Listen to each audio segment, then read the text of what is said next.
Episode 51 of The Blathering. This I know. I know the numbers, kids. Exciting news. Vague news. I finally have a t-shirt design that I'm happy with. It's so simple. It's just this hopeful design, and it's going to be unveiled on my burly chest. I didn't say buff chest. I said burly chest, though I do lift my weights. Okay, friends. It's going to be unveiled at Star Wars Celebration London. I'll be walking around with it, but it's also going to be a stage shirt. Like, I kind of want to wait to the stage when I do the stand-up show with Joseph Scrimshaw, Sunday, April 9th. Pretty much a sold-out show. Thank you all. But I just have a feeling I'm going to want to wear it around the convention floor. So it's going to be unveiled there. You'll see it in photos. You'll see me smiling. Yay, the shirt. And then I'm going to make it available on my Patreon page for the merch levels, which I do have enacted. Maybe one, I think we're going to go for the gusto and go like a shirt and a coffee mug. I think that's what we're going to do.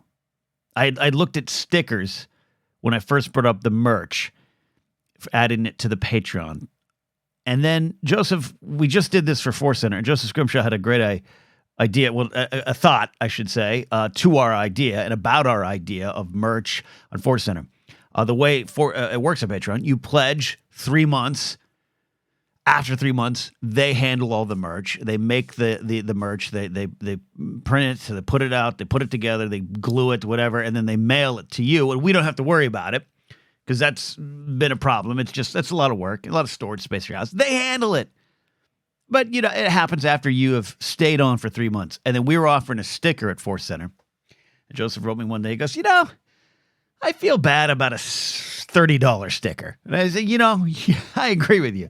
So I was close to unveiling that for the Ken Napzok, hey, that's me, Patreon page. But I've pulled that back. The merch is still there. The tiers are still there. But a new shirt design, Brian Ward put something together for me. So simple. It probably took him 2 minutes. He probably was cooking some top ramen on a stove and just went over and went click, click, and it was done. But I love it. I'm in love with it. And I'm excited. Now, why does every episode of The Blathering start with me discussing business? I know that probably upsets some folks. No one's been upset. It probably confuses you. But just bear with me. Bear with me. I sometimes like to start with business or a little bit more of just hey, I'm doing a podcast, and it helps me calm myself, be center, be where I'm at. And I think that's important because it's an overwhelming time. And not just in our podcast, the Blathering ongoing theme of, everything in the world. Everyone around me, everyone I work with, everyone I know, everyone I love and care for is overwhelmed. And it's varying degrees. And it's not the time. This is not the conversation for, hey, there's starving kids in other parts of the world, so eat your vegetables and don't complain, which is valid. We were all kind of raised on that. I think it was used, it was a bit of a excuse. They used the kids suffering as an excuse to make us eat our vegetables. But, putting that aside, it's not the time for that. Everyone. And I can make the jokes to myself mostly that, hey, this is how life is. It doesn't necessarily get any easier. It's not supposed to get any easier. It's how you deal with it. It's not how hard you hit. It's how hard you get back up when you fall off your bicycle. I think that's the quote from Rambo, right? No. So I want to send love out. I want to be positive. I want to sit here in the Blathering tonight and just say, we're all in this together. I don't know if those words mean anything. I really don't. But sometimes I think we just need to hear them. And I don't know about you. Sometimes I've gotten better at over the years at just condolences. When you see someone on Facebook, maybe you haven't been around them in a while, but they post something and it's heart-wrenching and they're going through something and you can't go back in time and become better friends with them or stay friends with them, but you post like something. I always do the much love thing because I mean it. It's like much love, man. Much love. It's I don't want it to ever become like some hollow catchphrase, but you know what I mean? Like, and I used to I just don't know what to say. That used to be me. I don't know what to say. None of us know what to say. And I don't think it's the words. I think it's the act. Thinking of you is a text that means a lot. How you doing? Sometimes requires an answer, but it's okay to ask it. Sometimes I don't want to answer that. How you doing? I want to die. How you doing? Like, and at a party, I've gotten better just going, hey, I'm good. I had 2 parties this past weekend. How you doing? Yeah, I'm good. But that was the thing. Everyone saw through that bullshit. This party was at Friday night where I knew most of the people there. Anytime I had that conversation with people I'd seen maybe a couple weeks ago or people I haven't seen for years, I had all camps and everything in between was at this party. I don't want to be, it was Kate Mulligan's birthday party, and it was a great time. And I saw a lot of different folks, stand-up folks from years past and people I used to work with in the digital media business or just don't see as much. And we all had that Natasha Lyonne from Poker Face bullshit meter up. Bullshit. So we all had, those are good conversations, but I've learned to like pull back. Well, I kind of want to die. I'm near bankruptcy. I don't know how to get out of it. I applied for some jobs. I didn't get it. I was up for some writing gigs. Didn't get it. My shows aren't doing well, but I love what I wake up every morning happy. I wake up every morning happy and content and look at what I do and go, it's hard, but this is the life that I dreamed of, and I'm trying to make it a reality. I'm going to scrape. I'm going to fight, but I'm depressed, and sometimes I just stare at a wall and go, can I put my head through it, or would that even help? And sometimes it just nothing seems like it's working, and then I look outside my own house or my own soul, and the world just crushes me, and I don't know. And they go, oh, cool, I'm going to go over the taco bar. Good day to you, sir. I don't want to be that guy. Don't be that guy. But it felt good to be at a party where we're all like, we don't know what's going on, and haven't for the last 3, 4, 5 years. And I'm not tying that to anything, any one event, any one political incident or tragedy, the lockdown. No, I'm not. I'm just saying, it's just been like this. The pandemic and the lockdown almost was like the side effect of what was already going on. Just the world starting to spin out of control. We're all feeling it. And I'm talking, I had friends, and you have to feel this too. You have to feel this when you're going into work or you're catching up with family or we're all dumbfounded. And look, the lockdown hasn't helped. That's just effed with my brain time-wise. The jokes about 2019 seems like last year. Yeah, it really does. I can't comprehend that we're in 2023 more than any other year switch in my life. But it's more than all that. You know what I mean? We're all kind of dumbfounded. Is this it? Is this it? Is this it? And through those moments, we've got to push through. We got to push through. I really believe that. That could be easily taken as a hollow word, but we got to push through. We gotta fight. I do feel this is on my heart. I want to talk about this there. I always talk about life being driven by fear, controlled by fear. People in power sell fear. The idea of change is scary. And I had this dumb little lesson that hit me today. It's a dumb little, you're all thinking I'm going to make this up, that, oh, Ken, you knew you had a podcast coming, so you crafted this silly little poem of a story. I grew up afraid of a lot of things.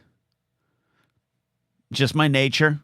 A fear of trying new things.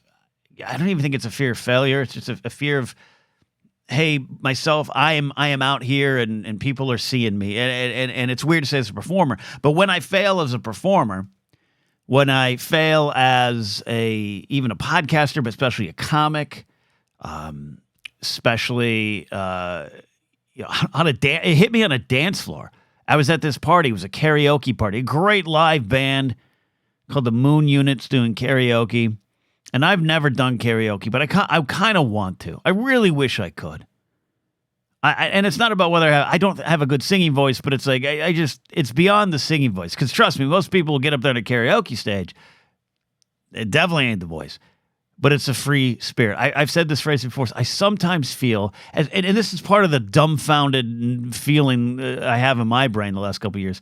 I just feel tied to the dock like a boat, just moored. Just is that the term? Moored, the moops, just tied around the pillar of the pier, and I can't get away. And I drift out a little bit. But then I get outside myself, and I see myself not as others see me, but I see myself as I fear they see me. And some moments that, we had a big drinking conversation on the Blathering last week, but it's a fine line to ride. And again, never encourage anyone to drink alcohol if it's not something that's good for you in your life. But that's why I'm a little bit of I need 2 drinks kind of guy, because it unmoors me. It removes the thing that's tying me to safety. And in those moments, I feel more myself. The Blathering, this show came about on my Patreon page because I had a ton of fun doing Saturday Night Napzok, and that ain't done in my mind. I miss those characters. At any point, they're going to come bursting out of my soul. But it wasn't necessarily working, or I just felt it just was taking a toll on me. This kind of felt, though, where I needed to go. Be a little and more honest than anything I've ever been. There was a very nice comment I got on my YouTube page. Oh, the threads might be lost. I even wrote one day. I wanted to talk about this story because it really happened. So I'll get it back to it. But I got a nice comment on the YouTube page. Well, I think it was a nice comment. Actually, I'm going to take it as a nice comment. I don't know if it was, but if you're listening and it was, clarify. Just let me know. Yeah, thumbs up. I meant it nice. But I put a clip out of one of the Blathering episodes, which I said, I warned you. I warned you I was going to do it. I did it.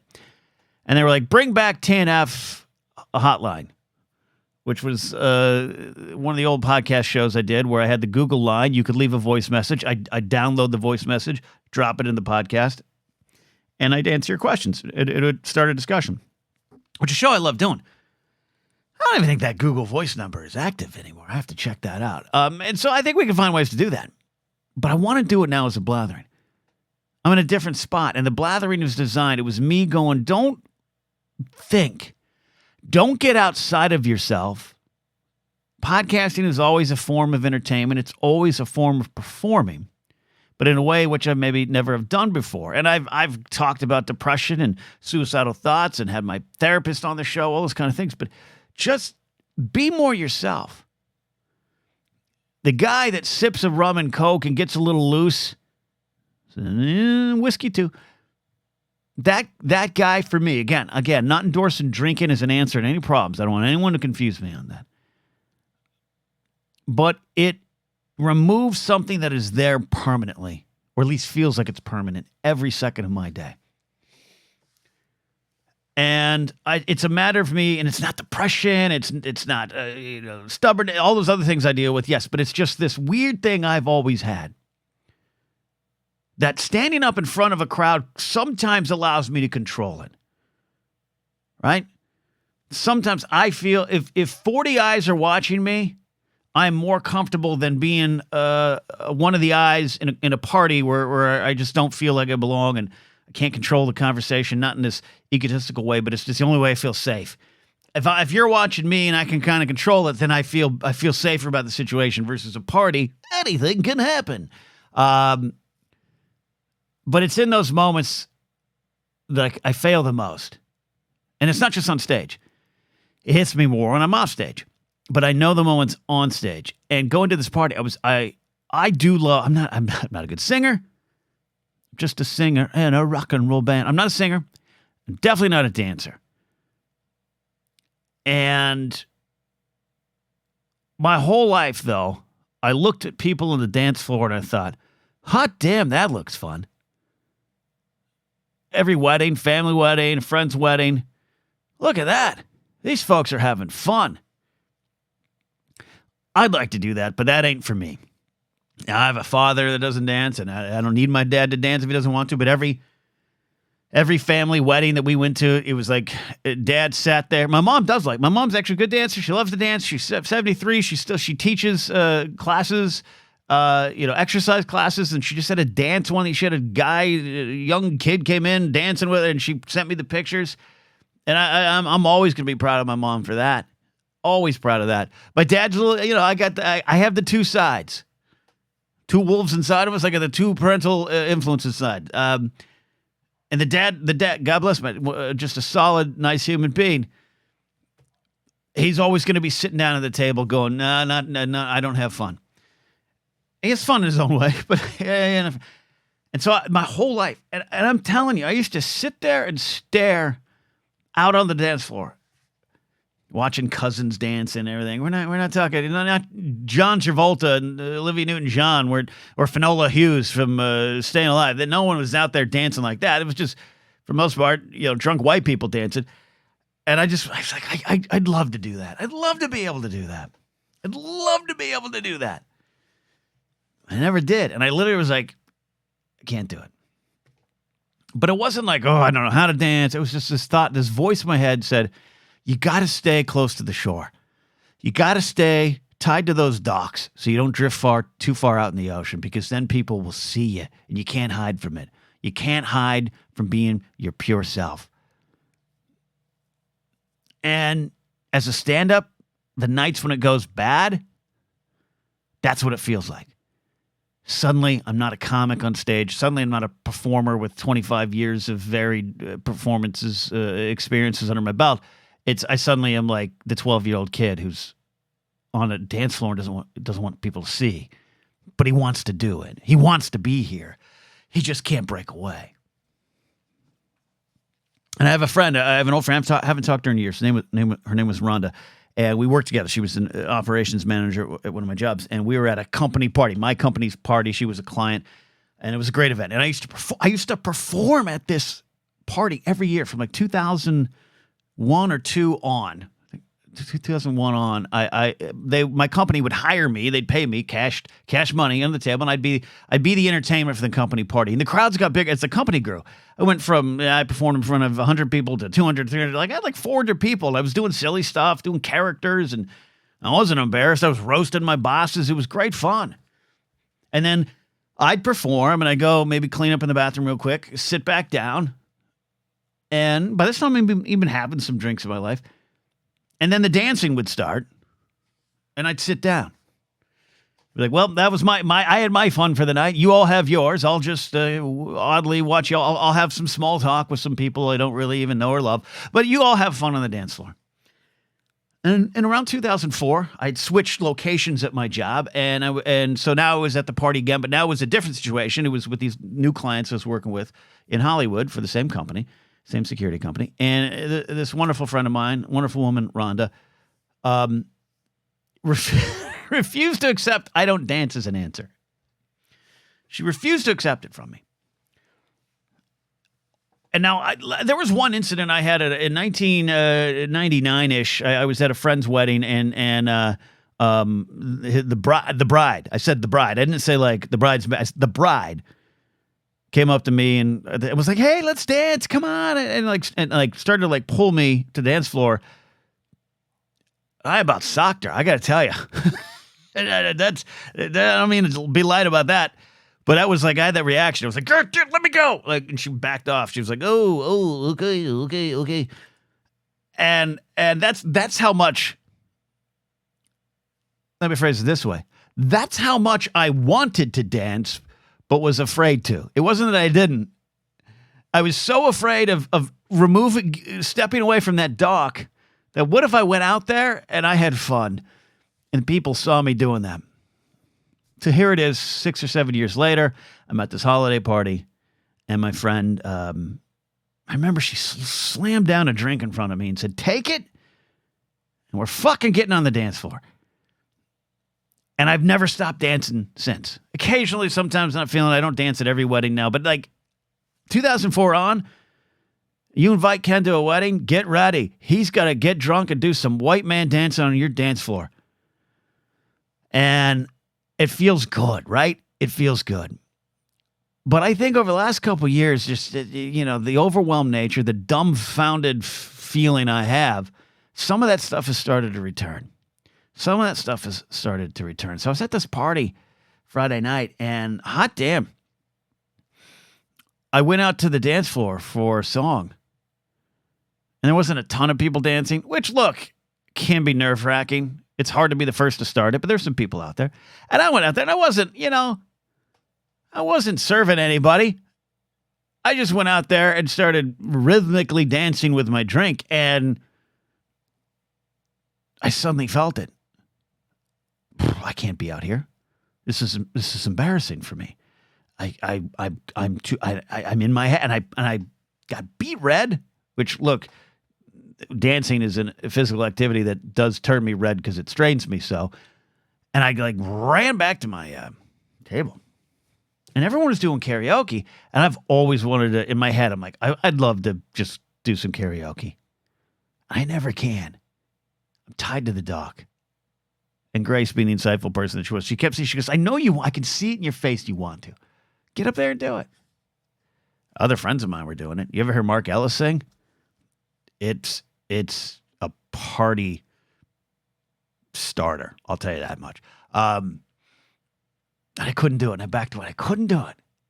And I think that was in my head, and that's been in my head. And I want to be better than that. Because we all have this overwhelmed feeling. We all have this idea of are we truly ourselves? Are we truly ourselves?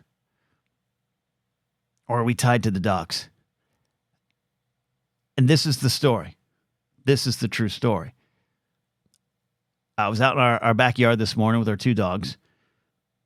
Springtime is coming, right? And springtime is coming, and a lot of the plants are sprouting purple little pretty things. What are they called? Flowers? Petals? I don't know. And bees. We have a lot of bees in our backyard right now. And going back to my childhood where a lot of this story began, I grew up, I don't love spiders, but especially now I'm fine with them. Don't love snakes, but I don't have to run into a lot of snakes. That's just my pet snake, Reggie. Don't have to run into that. But bees. As a kid, now I love honey, but as a kid, I was terrified of bees because I was told you must be careful. Bees will sting you. Now I'll stop right here. If you are a character in a Macaulay Culkin film who is allergic to bees, I understand. The caveat being, bees are dangerous and you need to avoid them. Can we put that on the shelf? Let me just have this conversation with myself while you're watching or listening. It was a very specific fear. Not you ever seen someone afraid of the spider in the room and they freak out and maybe they run out? It's kind of comical, but at the same time, it's a phobia. I get it. It wasn't quite like that. But if I saw a bee, I scattered. I hid. I shrieked. Not because bee phobia, but because what if I get stung? I could get hurt by this. Now, again, putting any allergies aside, just the idea of getting stung was the terror. Now, my mom and dad did a good job of warning me, bees can hurt. Be careful. But along with everything else in my life, and I did have a lot of fear instilled into me, it's just how it happens, an environment thing more than a lesson thing. That bee thing stuck with me. I had a close call. I tell it like I fought in Nam. I was at a camp or like a church picnic. It was like we were all camping. The whole church went out to the woods to praise Jesus, which, again, probably where you want to praise Jesus the most. And I remember I had a soda and it was like a Shasta back in the early 80s Shastas. And I took a sip and I felt something and there was a bunch of bees in there, right? And I was like, I tell that story like I fought in Nam. I survived the can of bees. Never got stung. But you talk about being terrified. Yeah. So it wasn't the bee. It wasn't that I found bees creepy or, snakes or something. It was the fact that I could get hurt. And I never got stung. Now, as I got older, I wouldn't shriek and run away, which is fine if you do. I wouldn't do that. But man, I'd avoid it. I have that little panic in I can't, and it's always this, I can't get stung. I've never been stung. I don't want to be stung. I don't know what that's like. I don't want to get stung.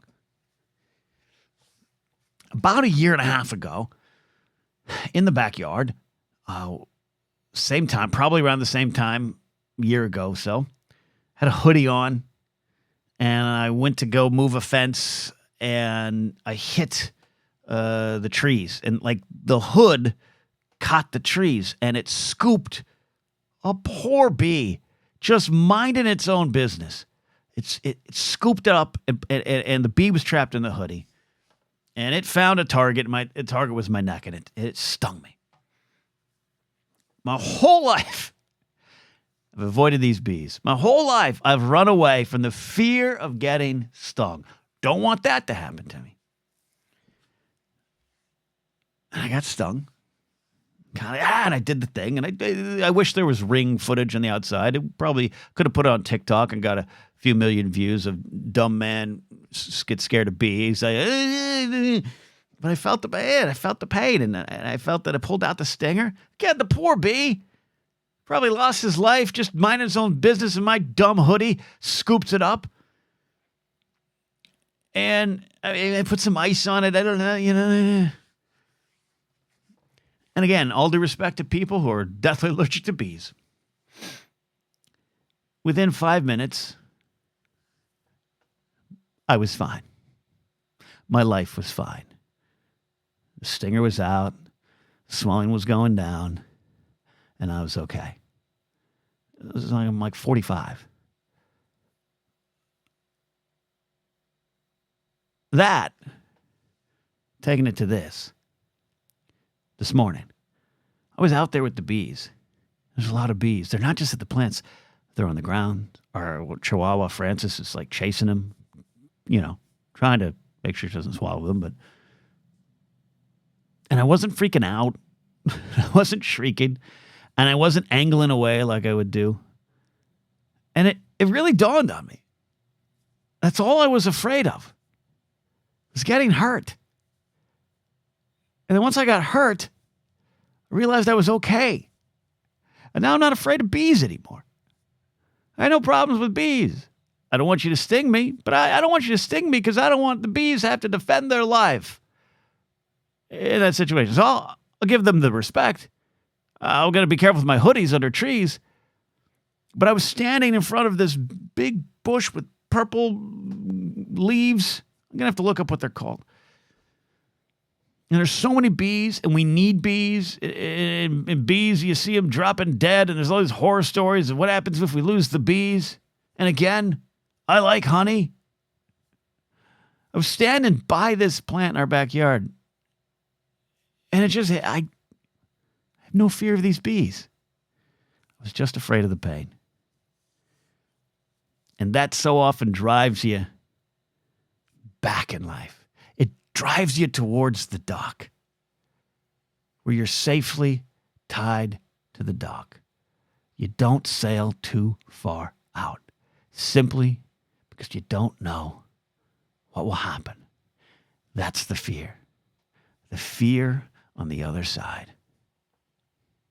I've gone through a lot of changes in my life the last couple of years. I mention them a lot here, and that's part of the reason I have this show. Saturday Night Napzok was a satire-based comedic look at the voices in my head dealing with the toughest situations out there in life to try to comprehend, right?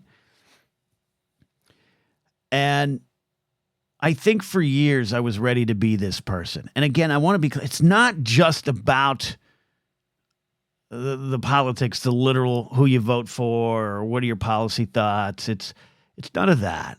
It's none of that. It's not just specifically, the social issues and my responses to it, all that. Though I have some thoughts on that. Might get to them here. No, the person I wanted to be was always buried deep inside.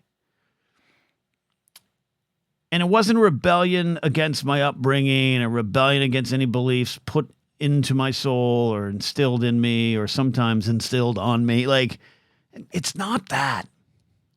I just remember that I would hear things, clips from shows, hear people talking.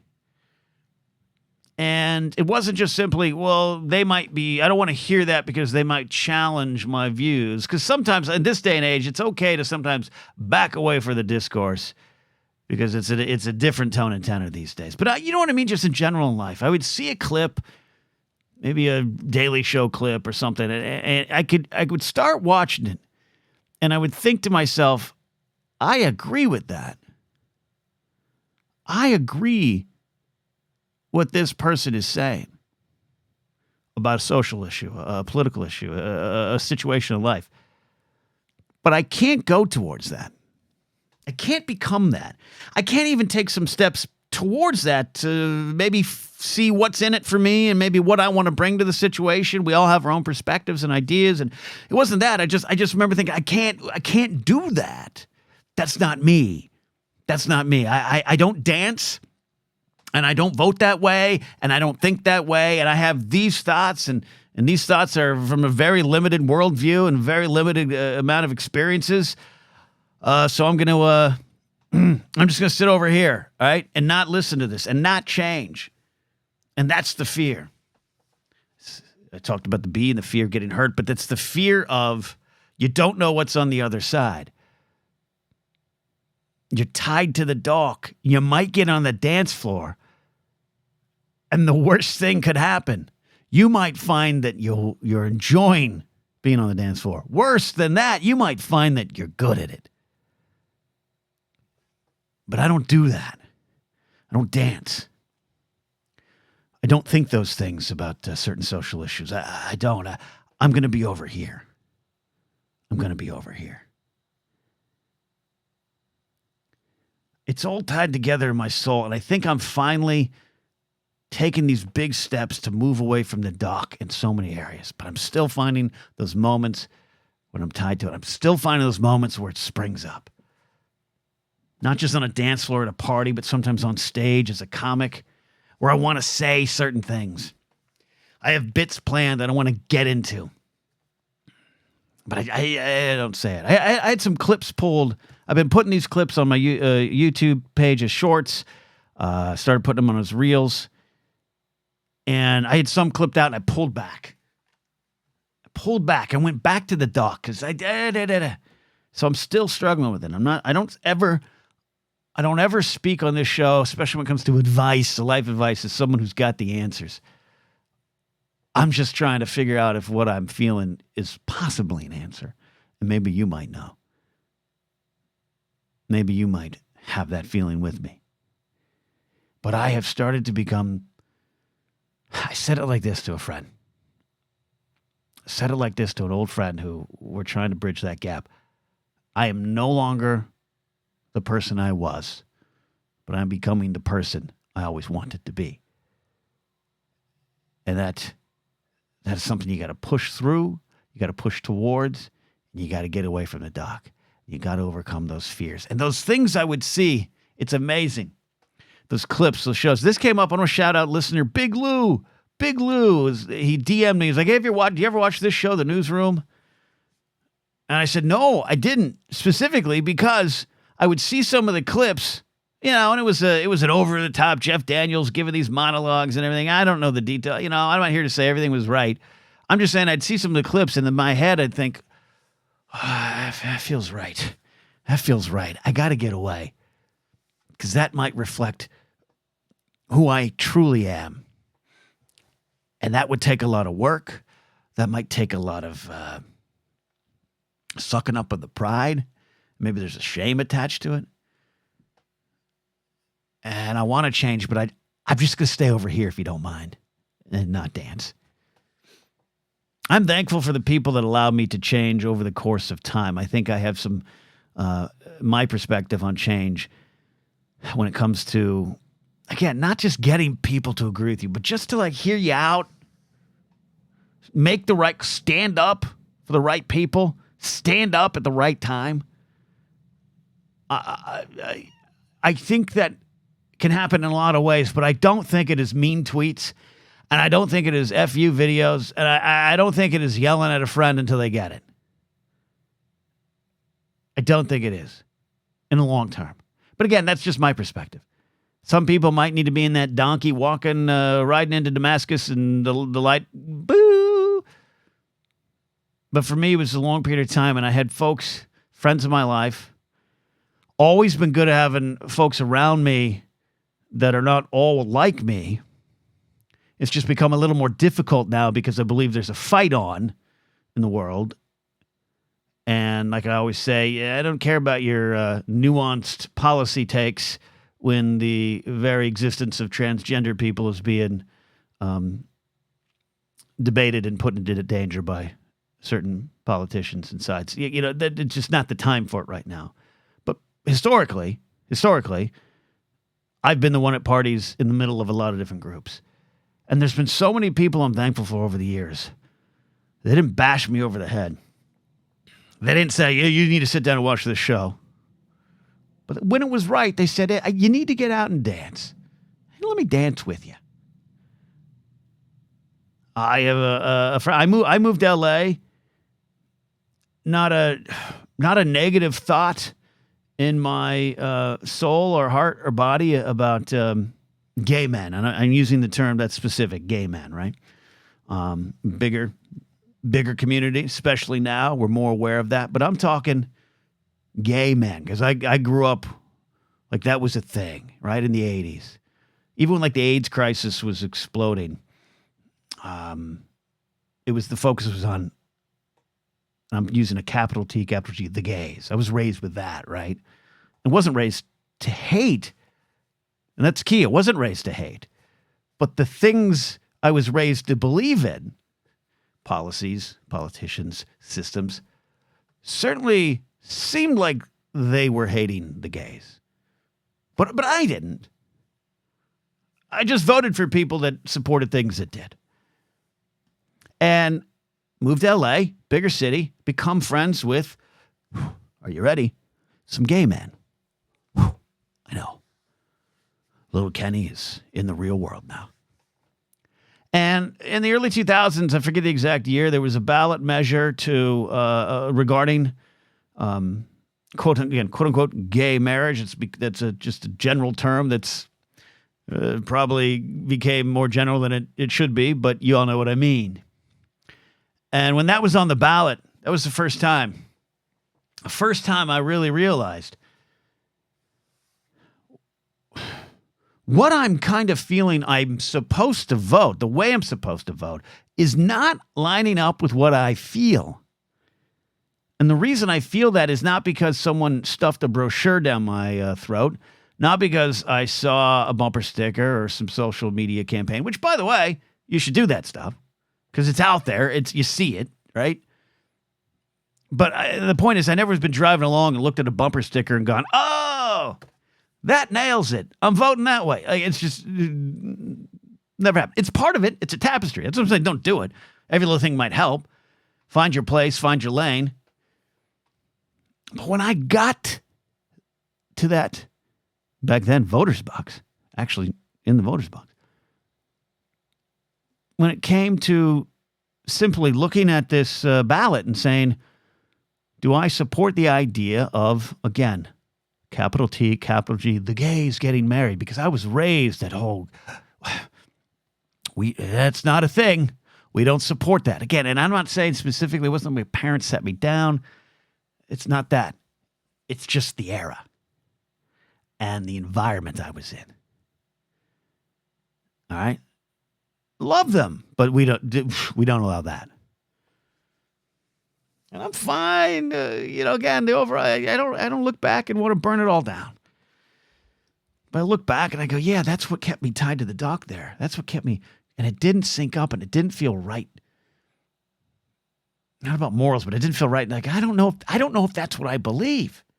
I just don't know if that's what I believe. But I kept voting that way, and then I chip away at it. Well, I don't think gays should get married. I don't think that's what God intended. God didn't tell me that, but civil partnerships is sure, that sounds great. You're chipping away. I couldn't make the full. I was tied to the dock. I wanted to get the dance floor. I wanted to do the karaoke. But I don't do that. I don't do that. I just don't do it. But what changed me, and again, this is not everyone's case. It doesn't need to be this way. I'm not saying this is the way. But when I got to that ballot box, it was the friendships I had with one of my friends in particular, I used to work with in comedy. And I remember specifically looking like, what do I vote? Do I stay tied to the dock and vote? No, absolutely. Do not destroy the sanctity of marriage. Do I stick with that? Or do I support the human being that I know, who I love as a friend and I love as a brother and I love as just a person I look up to? And then my final thought was, you know what? Not only do I want him to be able to marry. Hot damn, if he doesn't invite me to the wedding, hot damn, if I'm not in the wedding, I'd be upset. That was me. That was the real me. And that change took time. I've gone through a lot of these changes, particularly on the political side in the last couple of years, and it's hard for people to grasp, and I don't have the way to understand it. I don't have the way to explain it the best way possible. The only thing I'll say is this. It was not one particular person, Donald J. Trump being elected. It was not one particular person, Donald J. Trump being elected. It was not one particular tragedy or incident, the horrific murder of George Floyd. It was not what we all experienced in the world with the pandemic. It was not even sitting there on January 6th and watching an insurrection in front of me and this is it. I'm mad and I can't take it anymore. That is not what changed me from one way of looking at the world to the other. It didn't happen like that. It happened over the course of time. It happened when the more and more I had these instances, these feelings in my heart of, I say this is the side I've been attached to. And again, I would identify as a conservative, voted for Bush and McCain and Romney. I was there. That's the side I was on. And I still like McCain and Romney, But what happened, man, it wasn't just one thing. It wasn't one person. I did not look at Donald Trump in the White House and think, enough, or even running for it and think, enough. It wasn't him. It wasn't a specific incident. The world's full of bad people in power. The world is full of tragedies. The world is full of things we don't fully comprehend. The world is full of complicated issues that deserve the conversations. How best do we come together and deal with it? That's all the things we have to deal with. None of that changed me. And none of that changed me that fast. What it was is as these things started to happen in my life more and more, even going back to some of the things I was asked to vote for or about in the 2000s and on. Even going back to the incidents I've mentioned before, Sandy Hook. The incidents happen, and then I would look at the people who I'm with. And the way they reacted to them, the way they talked about it, the way they said, here's what we have to do, or here's what often we don't have to do. That's what changed me. It was people sending me emails with, Bible verses in the signature, because I got nothing wrong with the Bible verses. But you're sending me an email and that's in your signature, or that's in your Twitter bio, some Bible verse. It means a lot to you, and I bet it does. Telling me just you gotta be like God. You gotta have God's love in your heart. Oh, by the way, vote for the pussy grabber, please. He's been called by God. You're not going to church? You're not going to church? You got to go to church. You got to connect. You got to help the community. You got to be a light in the world. By the way, please don't tax us. By the way, not everyone's allowed unless, just, keep some away. And please, again, vote for the pussy grabber. I'm trying to summarize 10, 15 years. I can't.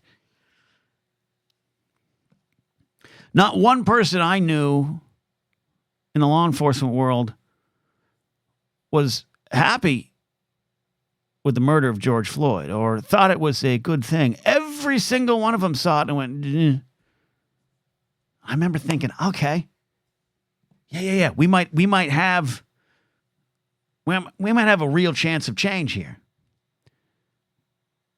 Shouldn't have to be this way, but maybe this is the way.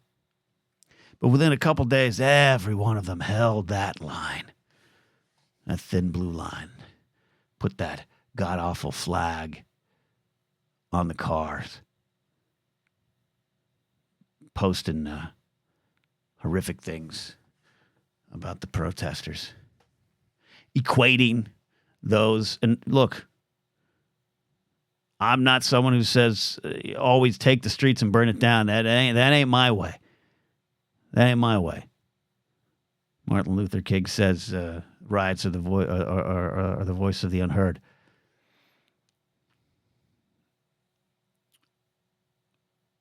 Are we listening? I don't know. But my point is, within 2 or 3 days, all those people I knew who were like, ooh, that wasn't right, we're now siding with people who are going to do nothing about that. In fact, we're going to hold that up. You need us on that wall. So many of my friends in law enforcement are that way. Because it's horrible out there. Crime is real. Crime is a problem. Crime is the byproduct of a lot of things going wrong in the world, right? There's a lot of different ways we might need to talk about fixing it. But the answer isn't give us more power to do what we want. Stop questioning the way in which we keep you safe. Do not question it. Do not question us on why we are determining who is deserving of this horrible punishment that we do to keep you safe. Don't question us. Give us more power, please. We keep you safe. So it wasn't the murder that I, along with everyone, essentially witnessed. It wasn't that. It was within a couple of days, the people I stood with were saying, no change is needed. And then on January 6th, it's no different than a BLM protest. And again, I'm not sitting here to say that every protest in the world, at the ends justify the means, all that kind of stuff, right? But first of all, especially when it was in Minnesota, bad actors moving into town, people from outside communities coming in to not be part of that community's voices, but to work within it and destroy it. I'm not even talking about conspiracy theories of cops doing everything. I'm just saying that's a lot of the people they arrested weren't from there, right? It came into town to take advantage of it because the world's that way. But what point of all this was, it wasn't any one of these incidents that changed me. It was that over the course of time, I looked at who I was standing with and I thought to myself, no, you know what? It ain't what I'm seeing out there that's making me change. It's all you. I just don't want to be with you because you do not reflect me anymore. And I'm stepping away. That's been the long process of change, and I'm thankful to the people in my life who pushed me when I needed to, questioned me when I needed to be questioned, but never yanked on my arm and pulled me out on the dance floor. Never gave up on who I was as a person. They just interacted with me as a human, and I think that's all that we want. But fear can drive it. We all can be overwhelmed. We all can get into our little turtle shells. It's tough out there. And we do need each other. And I do think a lot of us need to change. A lot of us need to look out at the hurt and suffering in the world and say, what can we do? Small or not. How can we all get on that dance floor and overcome some fear?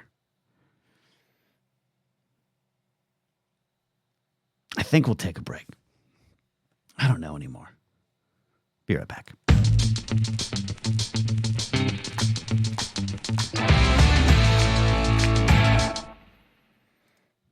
Before I get out of here, I truly, looking at my notes, I wrote bees. That's what I want to talk about today. Bees. This is all in my heart because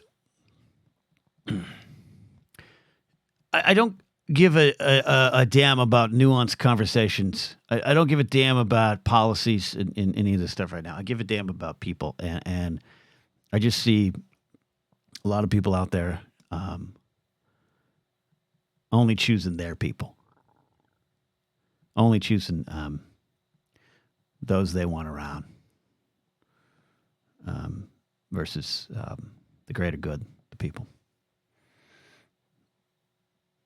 And then what will get tossed at me, it will get fucking tossed at me.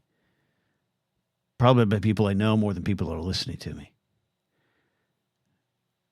Well, then, so what are you saying? Why are you cutting people off from your life? I'm not cutting anyone off from my life. You have the right to say and choose what you want in this world. I have the right to either be around it or not. And there's too many people I know that just they're too tied to the dock. And I'm swimming. I don't want to swim with you anymore. But you're welcome to swim the way you want. And this day and age, do not confuse tolerance and kindness, pacifism. This happens a lot in Star Wars talk. Well, if the Jedi, you always talk about justice for the Jedi on Force Center, but that Jedi, he killed that stormtrooper. Because if he didn't slice him down, the stormtrooper would have killed a bunch of innocents. Light stands in front of the dark. Balance is when no one uses the dark to overtake the light. And sometimes you need someone to stand in the middle. Okay, now I've lost it. Delete the last 2 minutes.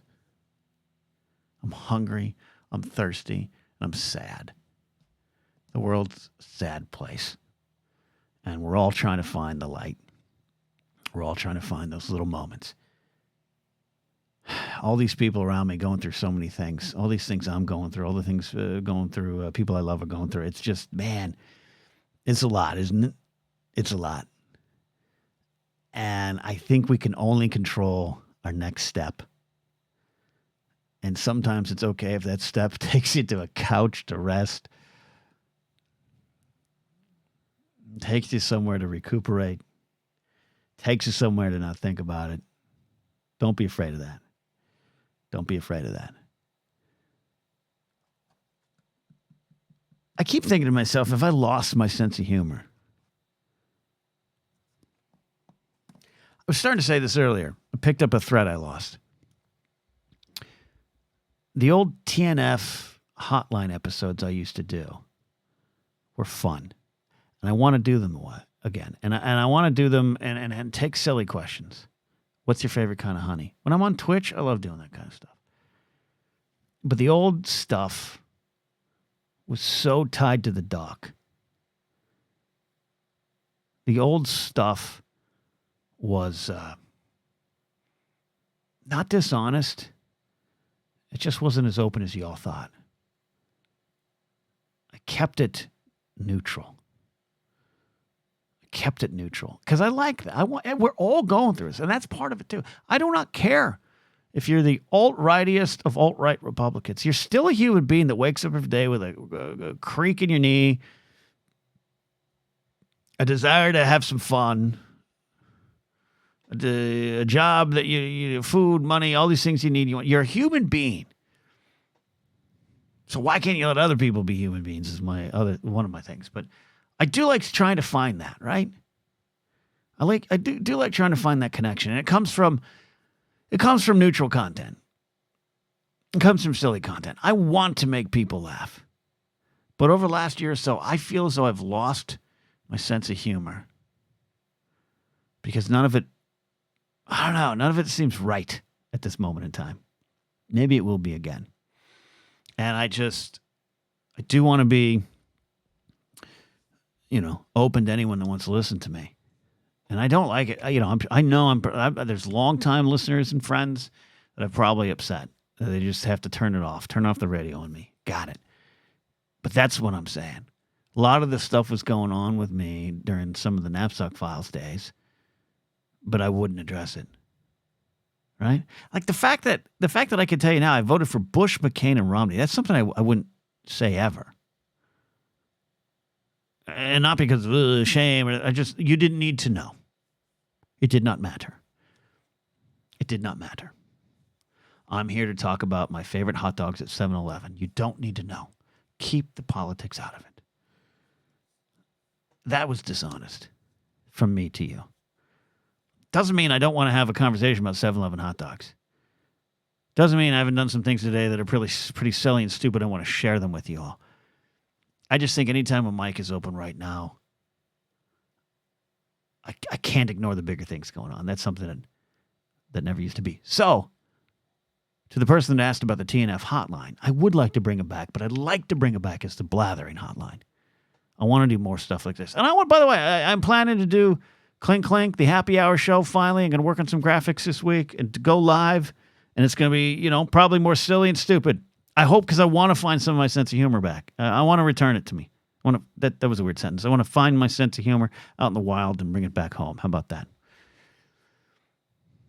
Because I think we all do need that. But I'm never going to shy away from what I feel, the base level feeling I have. That empathy better be at the forefront of your mind. We just don't get to hang out not much anymore. I think I need to stop because I can barely talk. I still got a lot of work to do tonight. That's not a great way to end this end the show. This is the Blathering. It's me. It's raw.